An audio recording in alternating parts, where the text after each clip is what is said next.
Welcome to the official YouTube channel for the Colin Cowherd podcast. Go on, hit the subscribe button. There you go, right down there. If you want to be among the first to hear my weekly takes, NFL, college football, more, right there. Where do we put Spygate? So, Belichick's like, it's pretty obvious that I was told this years ago that Mangini told him, Bill, I know what you do.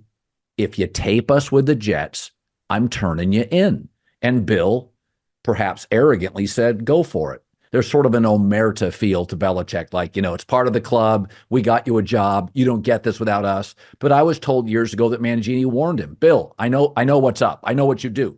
Don't tape us. How do you think that, Spygate, as you look at Belichick's dynasty, his run, where does it fall? First paragraph, third, fifth, or at all? Well, it's in there. It's certainly in there, and maybe the third, maybe the fourth, maybe the fifth. I don't think the first. And frankly, with or without Spygate, I still think he has 6 rings. And I hope that came across in my book because it was intended to, if not. And he came out of a culture, Al Davis's NFL as a young coach. A lot of guys were cheating. And Bill was just the last guy to sort of give it up. And he was warned. And I know the Giants always thought going up there for preseason games or regular season games, they always sort of knew. And I remember Ernie Accorsi told me he was flattered that Belichick might try to cheat against them. and so, but the old school guys in the league sort of shrugged their shoulders and moved on. And so I think he was the last holdout from that culture and that era in the NFL. Like I said, the Al Davis era, when a lot of that was going on. And so I do not think it ruins his legacy. I think it is a stain on the legacy, but not a giant one.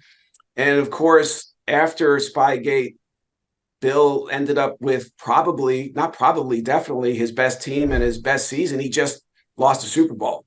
And I have this scene in my book. It's one of my favorite scenes. It's after they lost that Super Bowl and the chance to go down as the greatest team ever. I thought he had maybe his finest moment in front of his team.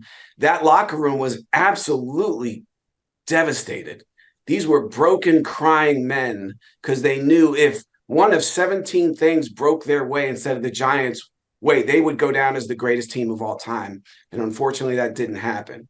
And Bill faced that team. And I got this from 3 guys in the locker room. And he only spoke for about a minute. But he blamed only himself because he knew he had to coach that team through one more possession, their pain. And a lot of times when guys like him take responsibility in subtle ways, they'll also deflect it. And, well, we could have made more plays, or maybe even deflected a little bit to assistant coaches, or just we didn't execute. It was none of that. And I got that from a number of people. It was all about him. I did not prepare you to win this game. This is my fault, and I'm sorry. And when he walked out of the locker room, I believe it was Dante Stallworth who told me, it was like he just faded the black. And I ended a chapter that way, and I thought that was a powerful scene. But after Spygate, after they were discovered, he wanted to, and that team wanted to punish the rest of the league and prove to everyone just how great we are. And if you look at that season, I think it's clearly the best team he ever had. Yeah. And they just couldn't get it done in the end. Yeah, no, that was portrayed in Dynasty, that they were pissed off. They were going to take it out on people. And for the record, they did take it out on a lot of teams. In fact, I remember that year they lost to the Giants in the Super Bowl. I remember watching the Patriots and Giants play. It may have been the last week of the year, regular season. I was in a bar in New York. I remember this, an Irish bar in New York. They had played in the regular season. No other kind, by the way. There were only Irish bars in New York. So I love partying in New York. And I was with my wife, and I remember watching that game and saying at one point, shit, they're having trouble blocking the Giants. Like, this is kind of competitive. This is kind of an interesting game. And then, weeks later, when they meet in the Super Bowl, several weeks later, they really had trouble blocking them, as in they could not block them for most of the game. I don't know if they said this in the piece, but they had a bad week of practice at the Super Bowl, the Patriots. And Belichick addressed his team. It was either Wednesday or Thursday. I think it was Wednesday. And he said, guys, we were so bad today in practice. The Giants are now ahead of us. And they never caught up.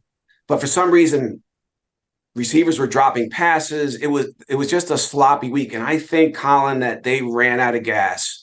They were started leaking oil in the playoffs, or even that last game against the Giants, and it just caught up to them that week. But Belichick told them the Giants have now moved ahead of us this week in practice, and he was right.